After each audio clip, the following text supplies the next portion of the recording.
I do want to take a live look here at the White House as Iran's Supreme Leader has now rejected President Trump's demand for talks relating to a nuclear deal. Now, we know that a letter was sent days ago. We hadn't heard any response from Iran's Supreme Leader Ali Khamenei, but now we learned from his office that he is not willing to speak with President Trump over that nuclear deal. Still, a lot left to figure out here as we wait for President Trump's response to that response. We also know that Israel is going to send a negotiating team to Qatar tomorrow to continue efforts to extend the ceasefire hostage deal over in Gaza.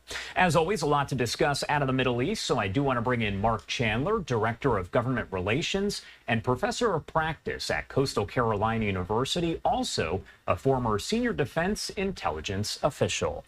Thank you so much for taking the time, as always, to be here with us. You're welcome, Josh, and good morning to you.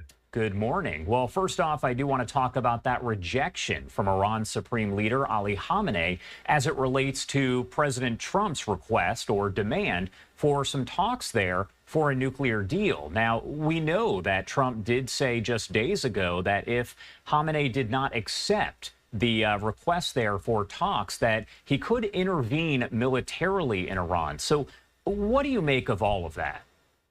Well, first off, I think how Khamenei responded to this kind of gave a little bit of insight to what the Trump letter said. If you recall, he didn't disclose all the details, but obviously it was to stop the Iranian nuclear weapons development and program completely. And then also, I believe, because Khamenei said something about limiting missiles and limiting its engagements across the Middle East, it probably talked about Iranian missile development, because Iran has probably the largest, if not one of the largest missile inventories in the world. And that's what they'll use to deliver these nuclear weapons when they develop it. So I think you see a little bit of Trump probably pushing across all the levers, if you will. And remember, he still has his maximum pressure campaign implemented since he took office. So that's a lot of pressure on Khamenei. He spoke. This is a definite position that Iran is going to take because since Israel attacked them several months ago, they've been kind of, I don't want to say neutered completely, but they've been on less of a solid ground in pushing their Shia crescent across the Middle East. Now, if I can just talk about where they are in the nuclear weapons development, because it's important, because the IAEA, the International Atomic Energy Agency, the UN nuclear watchdog, if you will, just released a report that said Iran now has enough enriched uranium to make 6 nuclear bombs. That's up from 4 just a few months ago. They're at 60% enrichment. I don't want to make this a physics class, but they need about 3 weeks to have weapons grade uranium to make into bombs. So that's a significant step. It shows they're still making progress as they work their way through.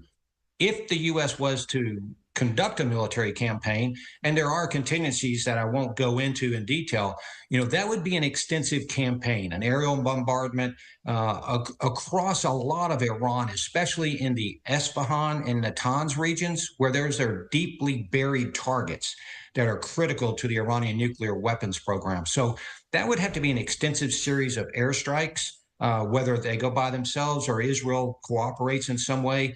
But then there's a lot of other targets around the country that the U.S. would have to strike. Now, and a lot of those are not disclosed. So there's a lot of intelligence work to be done. Find all those targets that are in other military facilities or civilian facilities and take them out, such as one that wasn't widely reported when Israel struck back last year. They took out one building inside one complex in Iran that wasn't talked much about, that actually was key to nuclear weapons development. So you've got an extensive campaign ahead. Hopefully they can come to some agreement that will actually stop Iranian nuclear weapons development, unlike the JCPOA under the Obama administration. As we look here on the left-hand side of your screen, you see that live look over the northern Gaza Strip. We know that talks, as I mentioned, are going to resume tomorrow over in Qatar, as you have the delegations for Israel as well as the spokespersons for the Hamas terror group. They're meeting there to discuss what the next phase of the ceasefire deal is going to look like. We know there's been a lot of kind of back and forth over the last week or so since that did expire. Israel does want to remain in phase one. Hamas wants to move on to phase two. My question for you, are we any closer to an agreement here? What would an extension of phase one look like, and what would it look like if we moved into phase two?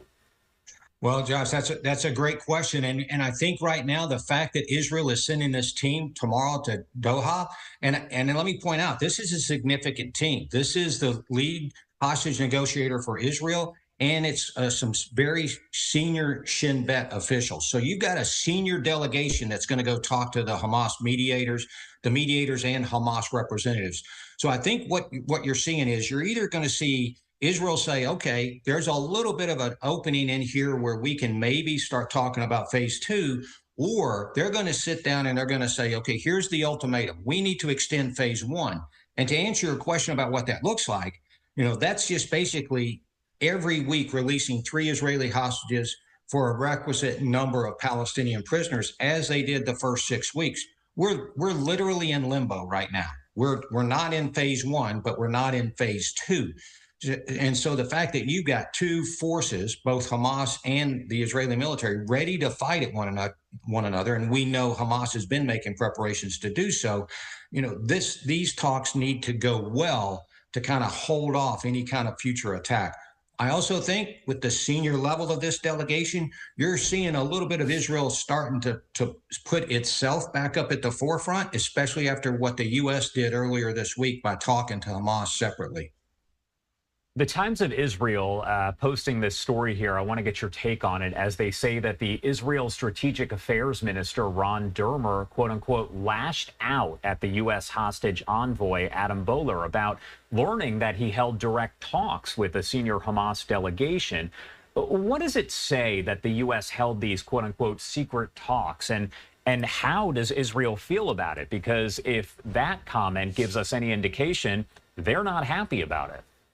No, Israel is definitely not happy. And what I think you're seeing play out publicly now is, if you recall, the U.S. did say that they were talking to Hamas after it was revealed, and they did say Israel knew beforehand. That is not true. So I think what you're seeing is the U.S. kind of stepped on it a little bit by going, and actually the U.S. violated a decades-old policy to not negotiate with terrorist organizations.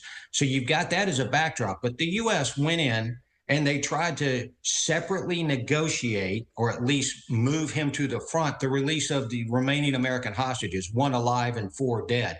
And so you kind of see that. What this does, and I think Israel's got a legitimate concern here, is it allows Hamas to maybe work a seam between Israel and the United States in a negotiation, especially if the United States goes in and focuses on an American-only release, but not the broader aspects of security, the remaining hostages, and the ceasefire. So I think you could have a little bit of that. And today, playing this out a little bit, Hamas released a statement saying they enjoyed the talks with the United States. They appreciate the United States engagement to talk about elements of hostage release, and something could be worked out.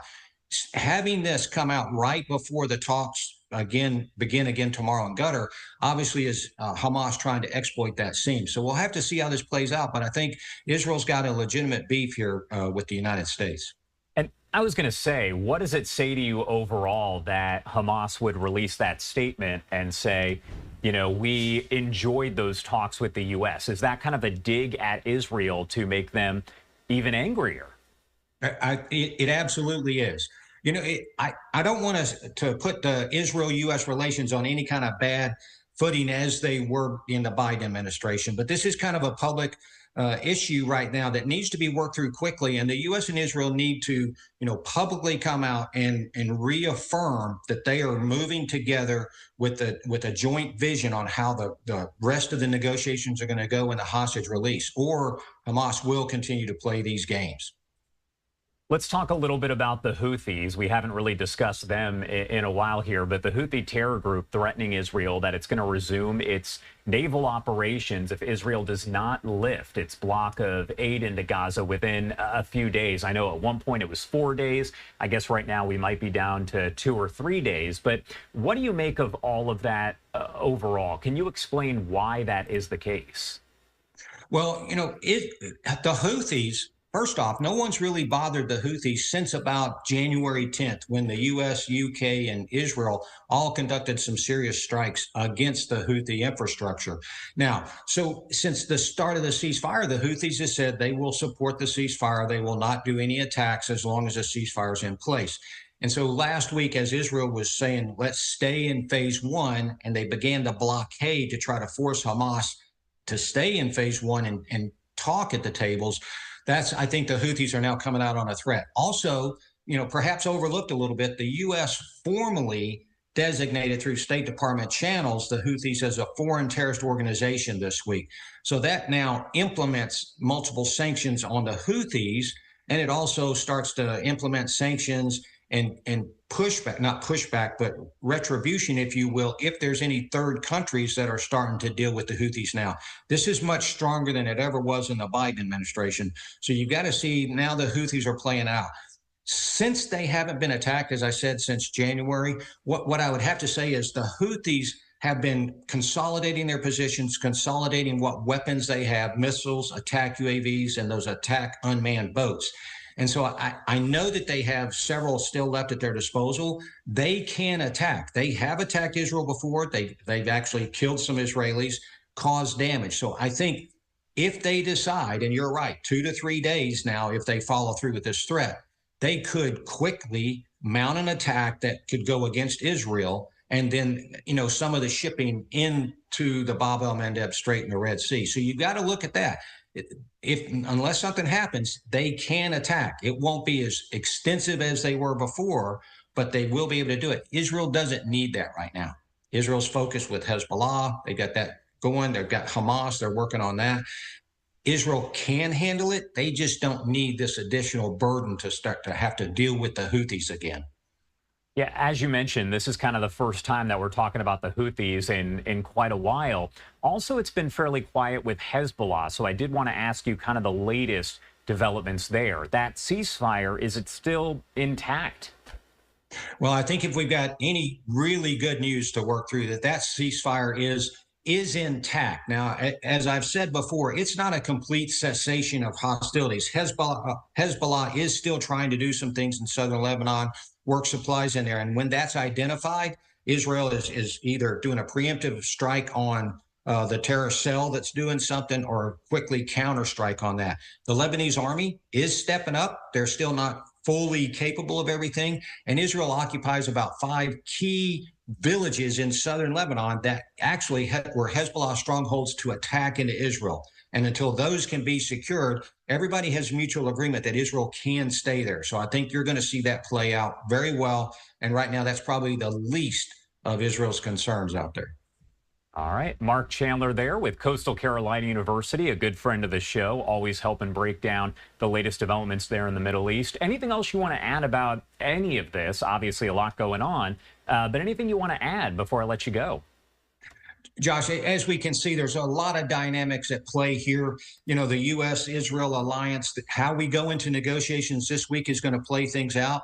You saw this week a big move by the Arab states, an Egypt proposal to try to work through and see if they can come to some sort of agreement of rebuilding Gaza. The U.S. and Israel turned that down. So you still have a lot of issues. This is a long way from being solved out there.